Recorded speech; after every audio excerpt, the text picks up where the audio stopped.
সনাতন ধর্মে প্রায় দিনই নানা রকমের উৎসব লেগেই থাকে। তার মধ্যে অন্যতম একটি হলো রাখি বন্ধন উৎসব। কিন্তু আমরা অনেকেই জানি না কেন আমরা রাখি বাঁধি। আজকের ভিডিওতে সেটাই জেনে নেওয়া যাক।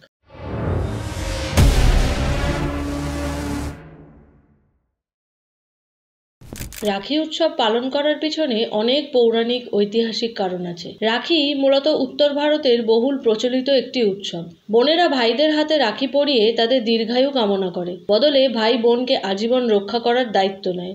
রাজ্য থেকে রাজ্যে বিভিন্নভাবে নতুন সংস্করণে রাখি বন্ধন ছড়িয়ে পড়েছে, কিন্তু আমাদের বাংলার মাটিতে এই উৎসব শুধুমাত্র ভাই বোনের উৎসব নয়, বাঙালির কাছে রাখি সম্প্রীতির প্রতীক, সৌভ্রাতৃত্বের বন্ধন। রাখি উৎসব নিয়ে অনেক পৌরাণিক, ঐতিহাসিক ও লৌকিক ঘটনা প্রচলিত আছে। যেমন রাখির কথা বললে প্রথমেই আসে শ্রীকৃষ্ণ ও দ্রৌপদীর রাখি বন্ধন। শ্রীকৃষ্ণ দেবতা হওয়ার সাথে সাথে আমাদের কাছে আমাদের প্রাণের বন্ধু, সখা ও ভাই। তেমনি দ্রৌপদীর কাছেও তিনি ছিলেন ভালোবাসা ও সম্মানের পাত্র। পঞ্চপাণ্ডবের স্ত্রী দ্রৌপদী ছিলেন কৃষ্ণের প্রিয় সখী। কৃষ্ণের বোন সুভদ্রা অভিমান ভরে একদিন তার দাদাকে এর কারণ জিজ্ঞাসা করেন। কৃষ্ণ তার স্বভাবসিদ্ধ হাসি হেসে উত্তর দেন, সময় হলে সব জানতে পারবে। এর কিছুদিন পরে পাণ্ডব সহ দ্রৌপদী, সুভদ্রা ও কৃষ্ণ ঘুড়ি ওড়ানোর প্রতিযোগিতা করছিলেন। এমন সময় ঘুড়ির সুতোতে টান লেগে কৃষ্ণের হাত কেটে যায়। সেখান থেকে ভীষণ রক্তপাত হতে থাকে। এই দেখে সুভদ্রা রক্ত বন্ধ করার জন্য পাতলা কাপড় এদিক ওদিক খুঁজতে থাকেন, কিন্তু কোথাও তিনি এক টুকরো কাপড় পেলেন না। এর মধ্যে দ্রৌপদী এসে সেই দৃশ্য দেখে কোনো কিছু না ভেবেই তার পরনের মূল্যবান রেশমের শাড়ির একটি টুকরো কেটে কৃষ্ণের হাতে বেঁধে দেন। কিছুক্ষণ পর রক্তপাত বন্ধ হয়। শ্রীকৃষ্ণ সুভদ্রাকে বলেন যে তার হাত দিয়ে রক্ত পড়া দেখে যখন সবাই এদিক ওদিক কাপড় খুঁজছে, তখন দ্রৌপদী একবারও চিন্তা না করেই নিজের মূল্যবান বস্ত্র থেকে কাপড় কেটে তার হাতে বেঁধে দেয়। এই ঘটনায় সুভদ্রা নিজের প্রশ্নের উত্তর পেয়ে যান। তিনি বুঝতে পারেন দ্রৌপদী কৃষ্ণকে কতটা ভালোবাসে। হস্তিনাপুরের অধর্মী রাজসভাতে যখন দুষ্ট দুর্যোধন দ্রৌপদীর বস্ত্রহরণ করার চেষ্টা করেন, সমস্ত সভা যখন সেই অপরাধ আটকাতে পারেন না, তখন কৃষ্ণ তার প্রিয় সখীকে বাঁচাতে এবং তার শাড়ির টুকরোর মর্যাদা রাখতে সমগ্র বিশ্বের শাড়ি এনে দ্রৌপদীর সম্মান রক্ষা করেন। তবে শ্রীকৃষ্ণের হাতে দ্রৌপদীর রাখি বাঁধা নিয়ে অনেক মতান্তরও আছে। মহাদেব ও মাতা পার্বতীর দুটি ছেলে আছে তা আমরা সকলেই জানি, কিন্তু তাদের একটি কন্যা সন্তানও আছে যার নাম অশোক সুন্দরী। তার কথা কিন্তু আমরা অনেকেই জানি না। রাখি বন্ধনের দিন গণেশকে তার বোন অশোক সুন্দরী হাতে একটি রাখি বেঁধে দেন। এই দেখে গণেশের দুই ছেলে শুভ ও লাভের বড় ইচ্ছা হয় যে তারাও রাখি বাঁধবে। এই ইচ্ছা নিয়ে তারাও তাদের বাবার কাছে গিয়ে আবদার করলো যে তাদেরও একটি বোন চাই যে তাদের রাখি বাঁধবে। ভগবান গণেশ তার পুত্রদের মনের কথা বুঝতে পেরে দুই স্ত্রী ঋদ্ধি ও সিদ্ধির অন্তর থেকে নির্গত দিব্য আগুন থেকে সৃষ্টি করলেন এক কন্যা সন্তানকে। গণেশের এই কন্যা সন্তানটি হলেন সন্তোষীমা। সন্তোষীমা শুভ ও লাভের হাতে রাখি বেঁধে দেন। অনেকে মনে করেন সেই থেকেই রাখি বন্ধনের সূত্রপাত।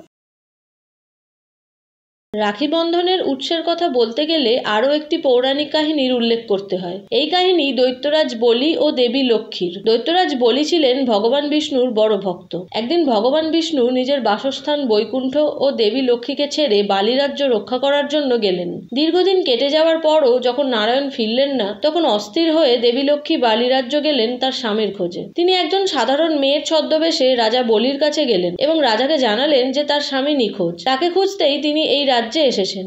যতদিন না তাকে খুঁজে পাওয়া যায় ততদিন তিনি এই বালি রাজ্যে একটু আশ্রয় চান। রাজা বলি তখন ছদ্মবেশী লক্ষ্মীকে আশ্রয় দিতে রাজি হন। শ্রাবণ পূর্ণিমা তিথিতে ছদ্মবেশী দেবী লক্ষ্মী রাজা বলির ভাতৃসুলভ আতিথেয়তায় খুশি হন এবং তার হাতে একটি পবিত্র সুতো বেঁধে দেন। বলি রাজা কারণ জানতে চাইলে লক্ষ্মী তার আসল পরিচয় দেন এবং ভগবান বিষ্ণুর বালি রাজ্য উদ্ধার করতে আসার ঘটনা বলেন। রাজা সমস্ত কিছু বুঝতে পেরে লক্ষ্মীনারায়ণকে প্রণাম জানান ও তাদের সসম্মানে বৈকুণ্ঠ ধামে ফেরত যেতে অনুরোধ করেন। সেই থেকে শ্রাবণ পূর্ণিমার এই পবিত্র তিথিটি রাখি বন্ধন হিসেবে পালিত হয়ে আসছে।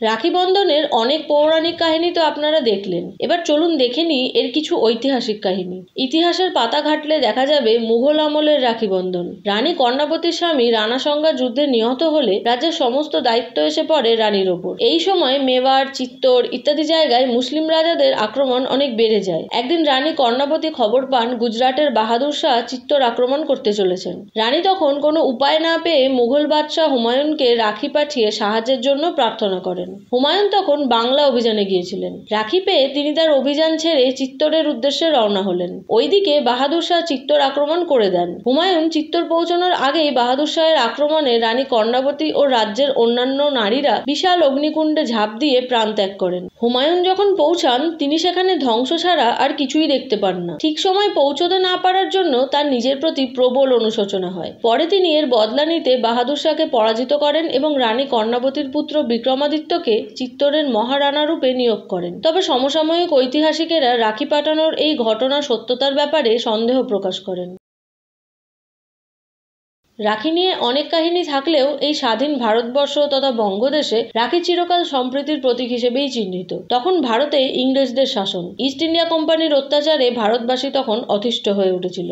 ভারতের ওপর তাদের অযাচিত কর্তৃত্ব সমস্ত ভারতবাসীর মনে তখন আগুনের মতো জ্বলছিল। ঠিক এমন সময় তখনকার governor general Lord Curzon Bangla ভাগ করার আদেশ দেন। বাংলা আয়তনে অনেক বড়, তাই শাসন করা মুশকিল হচ্ছে। এই যুক্তি দিয়ে ইংরেজ বাংলা ভাগ করার সিদ্ধান্ত নেয় এবং 1905 সালে বঙ্গভঙ্গ আইন পাশ হয়। এই সিদ্ধান্তে ধিক ধিক করে বাঙালির মনে জ্বলতে থাকা আগুনে যেন কেউ ঘি ঢেলে দিল।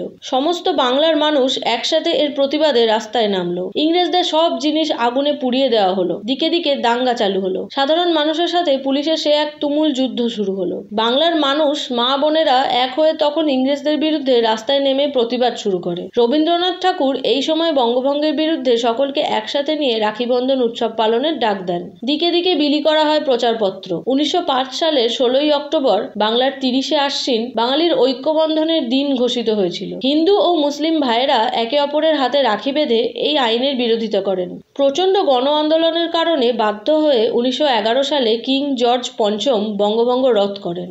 রাখি নিয়ে আজকের ভিডিও কেমন লাগলো সেটা কমেন্ট করে আমাদের জানাতে ভুলবেন না। এতদূর পর্যন্ত ভিডিওটি দেখার জন্য অনেক ধন্যবাদ। ভালো লাগলে ভিডিওটি অবশ্যই লাইক ও সাবস্ক্রাইব করবেন। আজ এতটুকুই, দেখা হবে পরের কোনো ভিডিওতে।